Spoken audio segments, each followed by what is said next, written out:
Okay, so I want to start this deep dive with a very specific set of instructions for you. But I have to give you a massive disclaimer right off the bat. If you follow these instructions literally right this second, depending on where you are, say on a crowded subway or in an open plan office, Hmm. you are probably going to get arrested. That is quite the hook. I'm looking at the top of our research stack here. This has to be Erwan Lacour, right? It is. The quote that kicks off this whole investigation is, "Take off your clothes and bathe in the warm sunshine." Breathe fresh air, absorb natural light. It's um, it's poetic, but yeah, potentially hazardous to your employment status. Right. My first reaction was, okay, this is either the start of a very relaxed vacation or a public indecency charge. Mhm. But as I actually dug into the material you pulled for today, this whole theme of the art of presence and purpose, I realized he's not really talking about nudism, is he? Not entirely. Oh, I mean, look, he is being literal about Right. the biological benefits of sunlight on skin. We are biological creatures, but the context is everything. What Lacour is proposing is, well, it's a radical act, a counter movement. Think about the world we're living in right now. It is absolutely obsessed with optimization. oh, completely. Productivity hacks, squeezing every single ounce of juice out of the lemon. Exactly. We're tracking our sleep, our steps. I saw an ad the other day for a device that optimizes your breathing while you check email. Of course you did. We were trying to optimize our biology to serve our productivity. And in the face of that relentless grinding forward, Lacour is daring us to do something terrifying. He's daring us to stand still, to be vulnerable, which is the whole naked part of the metaphor, and to just, exist. Which honestly feels almost illegal in 2026. I feel like if I'm not multitasking, or at least listening to something educational while I fold the laundry, I'm failing, like I'm wasting potential data. That feeling right there, that guilt, that is exactly what we are dissecting today. We have a stack of sources that all circle around this one conflict. The tension between our obsession with getting there, wherever there is, and the lost art of actually being here. And the timing on this is a little spooky. I checked the calendar before we started recording. Oh, today's date. Yeah, today, Saturday, January 31, 2026. It is officially day 31. The end of the first month, a very significant checkpoint. Right. And the source material explicitly calls this out. It asks this question that I found kind of uncomfortable. Have we been bathing in the light of our actual lives, or have we been so busy counting days that we've forgotten to make them count? It cuts deep, doesn't it? Yeah. Think about it. We spent all of January making resolutions, setting these massive Q1 goals. We look at the year as this territory to be conquered. But here we are, 1 month down, 8.3% of the year gone. Did we live this month, or did we just survive it trying to get to February? I think for a lot of us, the answer is survived it. Maybe checked a few boxes, but actually lived it. That's debatable. So let's unpack how we fix that. If the goal is to stop counting days and start making them count, where do we begin? Because the sources you've curated suggest that our biggest problem isn't a lack of discipline, it's a problem with how we view time itself. Exactly. Which brings us to a concept in the research that I call the tyranny of destination thinking. Destination thinking. Okay, that sounds like a corporate buzzword, but I've got a feeling it's darker than that. It's the psychological habit of organizing your entire existence around distant finish lines. It's that internal monologue that says, I'll be happy when. I'll be happy when I get the promotion. I'll relax when I retire. I'll feel successful when I hit $1 million. We all do it.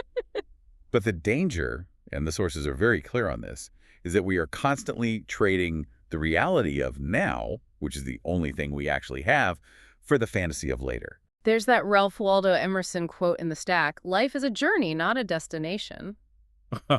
Which, to be fair, is on about 1 billion bumper stickers. It feels a little cliche. It is a cliche, but cliches usually become cliches because they're true, and then we stop hearing them. The problem isn't the quote. The problem is we don't live it. We treat life like a commute. A commute. Yeah, when you're commuting, the time in the car is just junk time.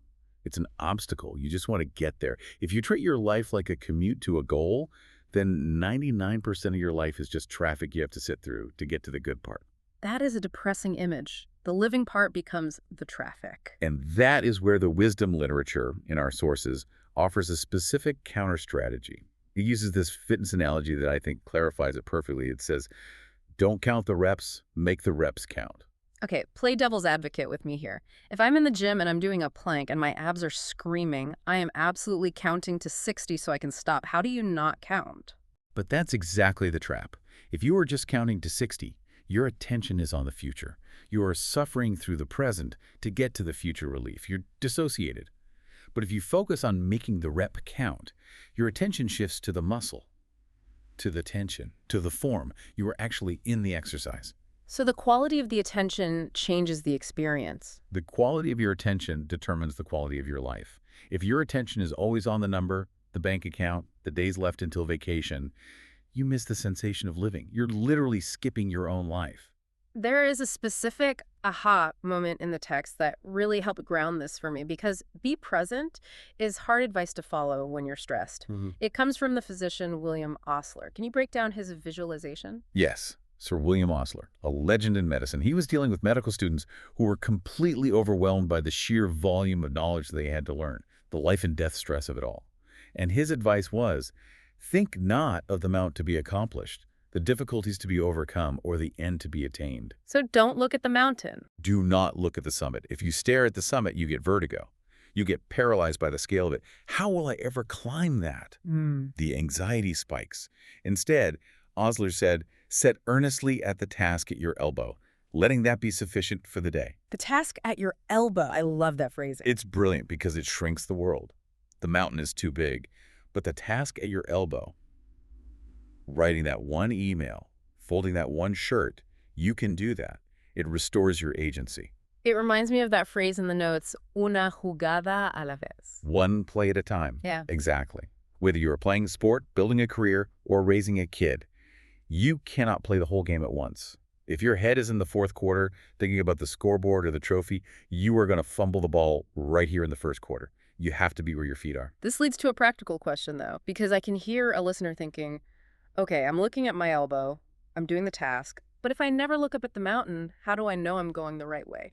Don't we need a map? That is the crucial pivot. And this is where the deep dive gets really fascinating. The sources suggest that finding your purpose, your life's task, isn't about planning or conquering the way we usually think about it. It's about listening. Listening to what? To the signals that are already there. But we usually miss them because they're quiet and we are very, very loud. There's this incredible story in the notes about the author Steven Pressfield. You know him, right? The War of Art. Oh, huge fan. He writes a lot about resistance with a capital R, the force that stops us from doing our work. Well, he shares this personal anecdote about how he got the idea for one of his books. He says he had 2 sentences just stuck in his head, and they refused to go away. What were they? I've always been a soldier. I have known no other life. That's it. Just a random thought. Just that. Now think about how most of us would handle that. In our get-it-done-now culture, if you had a random thought like that, you'd do one of 2 things. You'd either dismiss it as noise and go back to your podcast, or you'd force it. You'd say, okay, cool line, let me brainstorm a plot, let me maximize this asset immediately. Force it into a shape so I can sell it? Right. Conquest. But Pressfield didn't do that. He writes, I sat with these sentences for months. Months. He sat in uncertainty. He didn't know who was speaking. He just held space for it. That sounds excruciating. Just sitting there with 2 sentences for months, I would get so anxious that I was wasting time. And that anxiety is why most of us miss our calling. It requires immense trust to wait. It's what the source calls courtship. You don't conquer an idea, you court it. You wait for it to reveal itself. And eventually, for Pressfield, because he waited, it clicked. He realized, it's Alexander the Great. And that became his book, The Virtues of War. So the idea was there, but he had to be quiet enough to hear it sharpen. He had to be quiet enough to hear it. And this connects directly to Robert Greene's insight in The Stack. Greene talks about the life's task and warns us specifically not to expect a lightning bolt. But we all want the movie moment. The clouds part, the music swells. You are meant to be a baker. Exactly. We want the burning bush. But Greene says for most of us it requires continual introspection and effort. It's a process. It's a process of experimenting, of failing, of sitting with the weird sentences in your head. It's messy. And bathing in the sunshine of your own becoming, to bring it back to the intro even when you look a little weird doing it. Ideally with your clothes on, in this metaphor. But yes, it's about self-knowledge. Greene says, knowing in a deep way who you are will make it that much easier to avoid all of life's other pitfalls. If you know who you are, you stop chasing goals that don't fit you. You stop trying to climb someone else's mountain. But here's the catch, and I think this is the hardest part for people who are actually ambitious or just busy surviving. To hear those sentences, to do that introspection, You need silence. And silence feels like doing nothing. And doing nothing feels like a sin in the modern economy. Exactly. But the sources are pretty blunt about this. There's a line that says, sometimes the most urgent and vital thing you can possibly do is take a complete rest. Note the word urgent. We usually associate urgency with speed, red alert, panic. But here the urgency is to stop. Because if you were constantly inputting podcasts, emails, news, social media, there is no bandwidth left for the muse to speak. You cannot hear the subtle voice of your intuition if you are drowning it out. I love this next paradox the source brings up. Rest isn't a reward for work, it's the prerequisite for it. Yes, we have this transaction in our heads. I will suffer through this and then I will buy myself some rest. No. The source says, if you don't make time for recovery, you won't. It's an impossibility theorem. Recovery doesn't just happen in the cracks of a busy day. You have to design it. Because without it, you are operating on a cognitive deficit. You aren't bathing in sunshine. You're burning out in the smog. So Lacour's advice to bathe in sunshine isn't about being lazy at all. It's about maintenance. It's about keeping the instrument tuned. Your body and mind are the instrument. If you don't respect it, the music stops. Okay, so let's say we've bought in, we're resting, we're listening, we're looking at the task at our elbow. Now we need to actually do something. The source material outlines a framework for this, a sort of trinity of principles. Right. This is the how-to section. The 3 principles are presence, integrity, and impact. Let's break them down because these words get thrown around a lot. First one, presence. Show up. How is this different from just being in the room? It goes back to the concept of the still mind. The text says, my still mind reflects only peace. But I want to clarify still. Think of a pond. If the water is turbulent and choppy, it reflects nothing. It's just noise. But a still pond reflects reality perfectly. Presence isn't about having an empty head. It's about being settled enough to perceive reality as it is, not as you fear it might be. Okay, that makes sense. A clear mirror. Second one, integrity or honest effort. This brings us back to una jugada a la vez, one play at a time. But there's a nuance here I really like. Coaching equals clarity.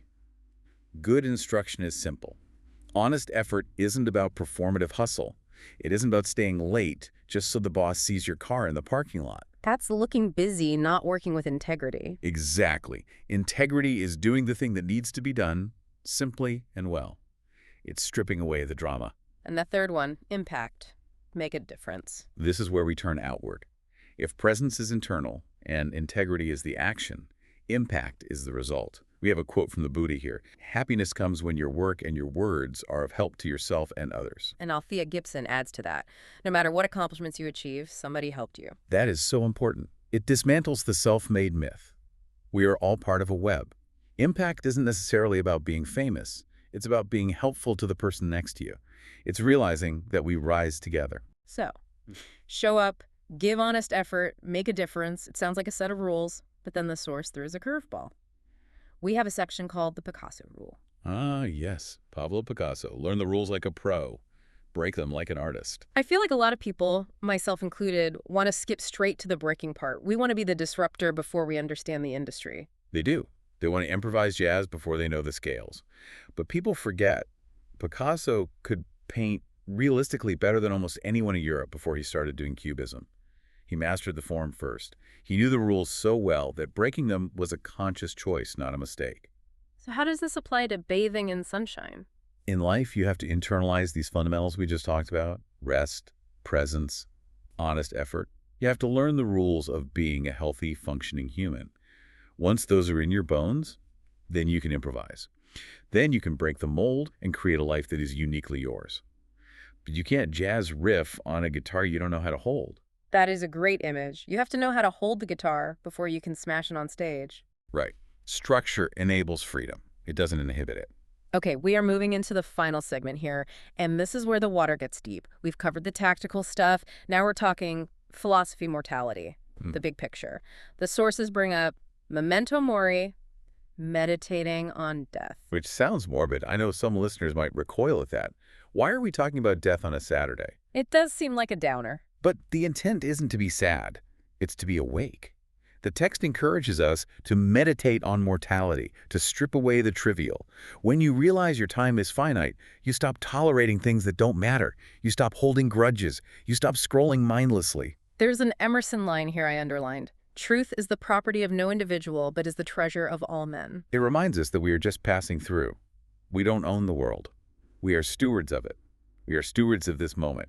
And when you realize that this specific day, day 31 of 2026, will never happen again, the value of it skyrockets. It becomes precious. And that leads right into the Serenity Prayer. I think we've all heard it, but hearing it in this context hits differently. God, give me strength to live one day at a time. Or as it says in the source, Dios, dame la fuerza para vivir un día a la vez. One day at a time. It is the ultimate antidote to anxiety. I think about what anxiety actually is. Anxiety is trying to control the uncontrollable. It's trying to manipulate the future. You can't control the economy. You can't control what other people think of you. Epictetus weighs in here too. It's not what happens to you, but how you react to it that matters. Exactly. Reaction versus event. The event is the weather. The event is the traffic jam. That is out of your hands. The reaction, that is your life. That is the only thing that is truly yours. And to react well, that takes courage. But not the loud kind of courage, right? Not action movie courage. No. The text calls it the courage to be humble, patient, and persistent. We usually think of courage as charging into battle. But sometimes courage is just staying put. Courage is being humble enough to say, I don't know, and patient enough to wait for the answer like Pressfield did. And Harriet Tubman has this beautiful reminder that this courage isn't something we have to go out and buy. It's not an upgrade we need to install. Right. She says, always remember, you have within you the strength, patience, and passion to reach for the stars and change the world. Within you. It's factory settings. You don't need to acquire it. You just need to stop covering it up with busyness and distraction. You need to uncover it. Uncover it. Take off the layers. Maybe. Take off your clothes and bathe in the sunshine. See what you did there? Full circle. I tried. It works. Because that really is the core message, stripping away the artificial to get back to the essential. So here we are. It's January 31st, 2026. We've talked about the tyranny of destination thinking, the mystery of calling, the need for rest, and the courage to be humble. The source material ends with a question that I want to ask you and really ask our listener, what's the good word? It's such an old school greeting, but in this context, it's profound. It means, what is the word you are speaking with your life right now? What story are you telling? Are you bathing in sunshine, or are you too busy to step outside? Are you finding a way? Or as Jim Rohn says, are you finding an excuse? Because if you want it, if you want that presence, that purpose, you will find a way. If not, you'll find an excuse to stay busy. And the excuse is always easier. So here is our challenge to you, the listener. Today is day 31. You have 11 months left in this year, but forget the 11 months. That's the mountain. Don't look at the mountain. You have today. You have the task at your elbow. Exactly. We want you to, metaphorically or literally, if you have a private backyard and good hedges, take off your clothes. Strip away the shoulds, the have-tos, the destination thinking. Feel the sun on your skin. Breathe the air. Connect with the fact that you are a living, breathing, biological entity, not a productivity machine. Make this day count, and not by crossing off 50 things on your to-do list. No. Make it count by being fully present for whatever is on that list. Whether it's washing dishes, writing a report, or playing with your kids. Be there. That's the mission. Thank you for diving deep with us today. Now go find some sunshine. And we'll see you at the task at your elbow.